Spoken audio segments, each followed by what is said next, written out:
Students गलती करते हैं कि जो आपका अपना ही अकाउंट है उससे ही आप फ़ीस पे कर देते हैं जिसकी स्टेटमेंट चल रही है। हल ये है कि अगर आपका कोई रिलेटिव इधर या दोस्त कोई यूके में रहता है, आप उसके ज़रिए पैसे ट्रांसफ़र करते हैं। आप उसको अस्सलाम वालेकुम। अभी मैं यूनिवर्सिटी से आया हूँ और मुझे याद आया कि आज वीडियो बनानी थी, क्योंकि अगर आज ना बन सकी तो फिर पूरा वीक रह जाता है, वीडियो बनाने का टाइम नहीं मिलता। मैं सोचता हूँ कहीं बाहर जाऊँ और फिर बनाता हूँ, ये वो फिर प्रोक्रेस्टिनेशन ये वो सारी चीज़ें। लेकिन अभी मैंने सोचा कि अभी ऐसे ही रैंडम बना लेता हूँ। कोई इशू नहीं है कि मतलब ट्राईपोड पे हो, को बाहर ही जाके वीडियो बनाऊँ या कोई इस तरह की चीज़ें। तो चलो अभी घर में बनाते हैं। अभी क्वेश्चन ये है कि मैंने लास्ट टाइम शायद वीडियो में बताया था कि आपको मैं गाइड करूँगा कि आपने फ़ीस कैसे पे करनी है। अभी आती हैं इधर, आप सबसे पहले आता है कि आपने एक फ़ीस कौन कौन सी पे करनी होती है। सबसे पहली आती है आपकी यूनिवर्सिटी की फ़ीस, सेकंड नंबर पे आपकी आती है वीज़ा फ़ीस, थर्ड नंबर पे आपकी आती है हेल्थ इंश्योरेंस की फ़ीस। तो ये 3 फ़ीस आपने पे करनी होती है। इसके बाद जो नेक्स्ट चीज़ आती है वो आपके मतलब जब मैं भी अपने अब वो सारा प्रोसेस कर रहा था तो कोई एक क्वेश्चन मेरे ज़हन में थे कि फ़ीस कैसे पे करनी है और सारी चीज़ें, लेकिन मुझे कोई एक जगह पे कोई वीडियो नहीं मिली जहाँ पे सारी गाइडेंस मौजूद हो। तो अभी मैंने सोचा कि जो मैंने एक्सपीरियंस किया है वो मैं आपके साथ शेयर करूँ, ताकि जो नेक्स्ट स्टूडेंट आ रहे हैं उनको जो बेसिक क्लैरिटी है वो सारी चीज़ों की मिल जाए। बाकी तो हर चीज़ में थोड़ी थोड़ी को होती हैं एक्स्ट्रा चीज़ें, वो आप कंसल्ट कर सकते हैं अपने कंसल्टेंट से, या अगर किसी कोई ज़्यादा क्वेश्चन है तो वो मेरे से इंस्टाग्राम पे मैसेज कर ले, मैं उधर कोशिश करता हूँ कि आंसर कर दूँ। और चलिए अभी मैं आपको बताता हूँ बाकी चीज़ें। ये डायरी मेरे पास है, इस पे मैंने कुछ चीज़ें लिख ली हैं और अभी मैं आपको बताता हूँ। जो सबसे पहले आती है यूनिवर्सिटी की फ़ीस। यूनिवर्सिटी की फ़ीस आपकी होती है तकरीबन, सबसे पहले मैं ये डिस्कस कर लेता हूँ कि ये फ़ीस होती कितनी है, उसके बाद मैं बताता हूँ कि पे कैसे करनी है। जो यूनिवर्सिटी की फ़ीस है आपकी वो तकरीबन अराउंड अबाउट 13-14,000 अगर पाउंड है आपकी, तो उसकी आपने हाफ़ पाकिस्तान से पे करनी है। तो चलिए मिसाल के तौर पे 7,000 पाउंड आपके लगा लिया आपने, यूनिवर्सिटी की फ़ीस पे करनी है। तो इसको फ़ीस, और आप उसके बाद सेकंड नंबर पे आ जाएगी आपकी हेल्थ इंश्योरेंस। अगर आप बैचलर पे आ रहे हैं तो आपकी मैं कंफर्म नहीं कर सकता, मेरा वो एक्सपीरियंस नहीं है। तो जो 3 साल की आई थिंक सो हेल्थ इंश्योरेंस आपको पे करनी पड़ेगी।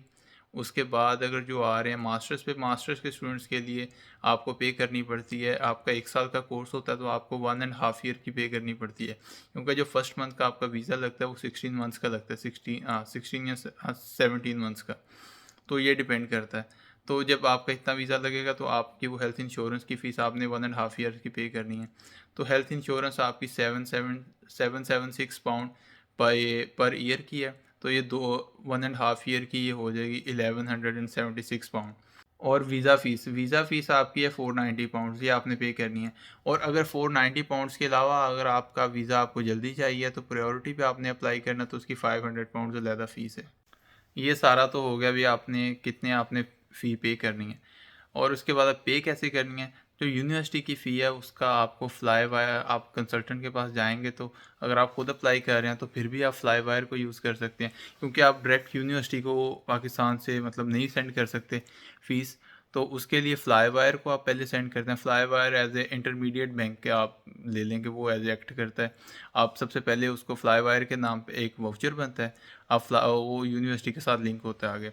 तो आप उस फ्लाई वायर का वाउचर लेके आप जाते हैं बैंक में। बैंक से आप पहले पता कर लेंगे उनकी रिक्वायरमेंट क्या है। जब मैंने किया था तो वो कैश लेटर उन्होंने मेरे से मांगा था, और I think so cash letter था कि अनकंडीशन नहीं, कैश लेटर नहीं, अनकंडीशनल जो मेरा ऑफर लेटर था वो उन्होंने मांगा था। और उसके बाद बाकी उन्होंने और कोई डॉक्यूमेंट्स नहीं, CNIC और वो बाकी पासपोर्ट की आई थिंक सो उन्होंने वो फ़ोटो कापी ली थी। तो ये सारी चीज़ें जो आपने साथ लेके जानी है। मेरी फ़ीस क्योंकि 10,000 डॉलर से अबव थी, तो अगर आपकी फ़ीस 10,000 डॉलर से अबव है तो उसके लिए एक चीज़ ये है कि वो आपको लगाते हैं स्पेशल रेट। और वो स्पेशल रेट मतलब आम रेट से थोड़ा सा ऊपर या नीचे होता है। वो ऊपर ही होता है ज़्यादातर, क्योंकि वो इसलिए होता है कि अगर एक तो दिन लग जाए वो बैंक को मतलब ट्रांसफ़र करने में पैसे, और उस दौरान रेट बदल जाए तो ना बैंक को नुकसान हो ना आपको। तो वो थोड़ा सा रेट वो एडजस्ट करते हैं। वो तकरीबन जब मैंने वो अपनी फ़ीस जमा करवाई थी तो उन्होंने कहा था कि 10:30 या 11 बजे के आसपास वो रेट आपको पता चलेगा, और उसके बाद फिर हम आपका वो सारा प्रोसेस करेंगे। तो तब उन्होंने आम रेट चल रहा था 353.12, और मुझे तकरीबन 353.6 के अराउंड वो कोई रेट लगा था फ़ीस जब मैंने जमा करवाई थी। तो बस यही सारी चीज़ें हैं तो जो आपने ज़हन में रखनी है।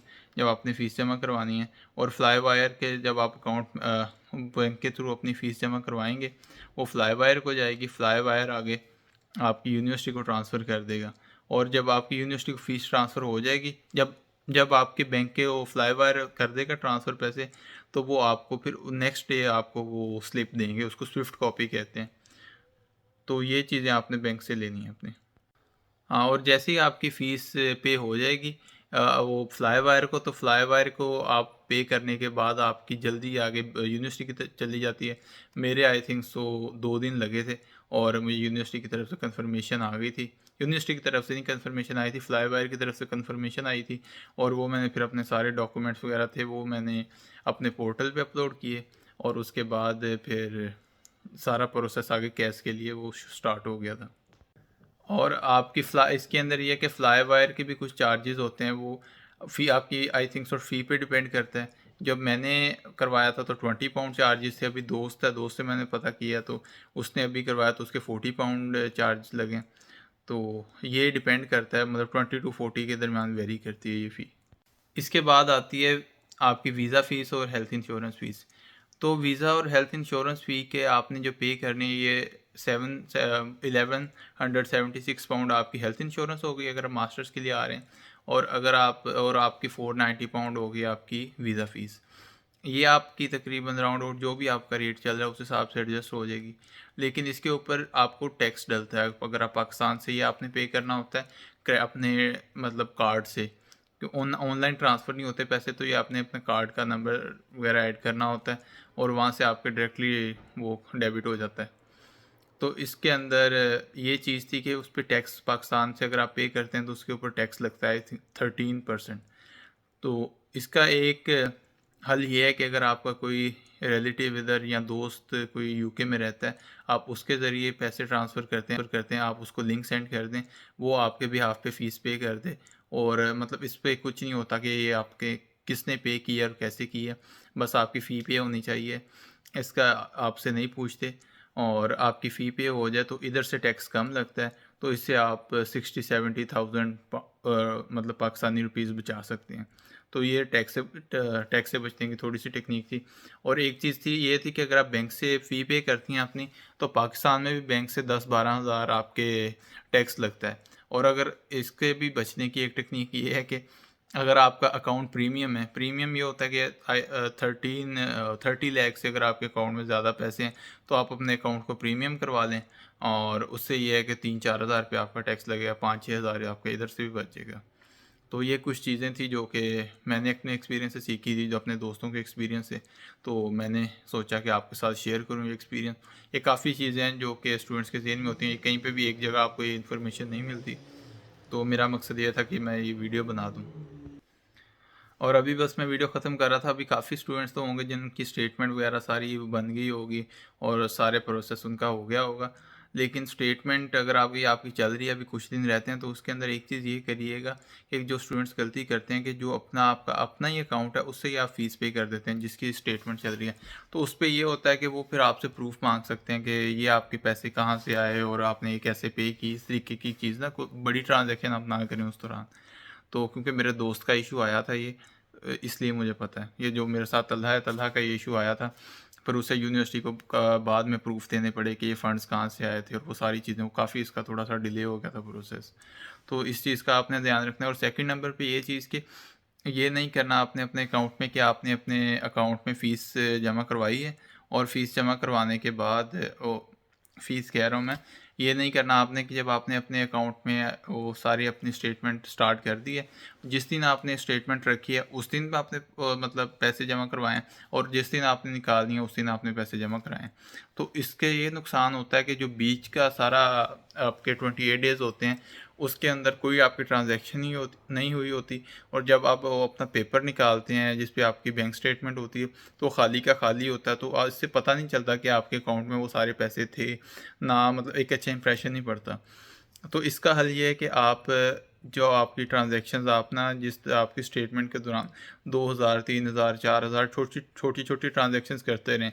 कहीं अगर आप मिसाल के तौर पे पेट्रोल डलवाने गए हैं, वहाँ पे आपने उसको यूज़ कर लिया अपने कार्ड को, अगर आपने कहीं से शॉपिंग की या ऑनलाइन कहीं पेमेंट कर दी, ताकि आपका जेन्युइन अकाउंट लगे। इससे उन्हें ये ख़तरा होता है कि आपका ये अपना अकाउंट नहीं है, तो इस वजह से वो थोड़ा इशू कर सकते हैं। अभी ये इशू दोबारा एक और लड़के को भी आया है, तो कोशिश करें कि आपका ये इस चीज़ से बचने की, और यूनिवर्सिटी ताकि आपको कोई इतना इशू क्रिएट ना करे।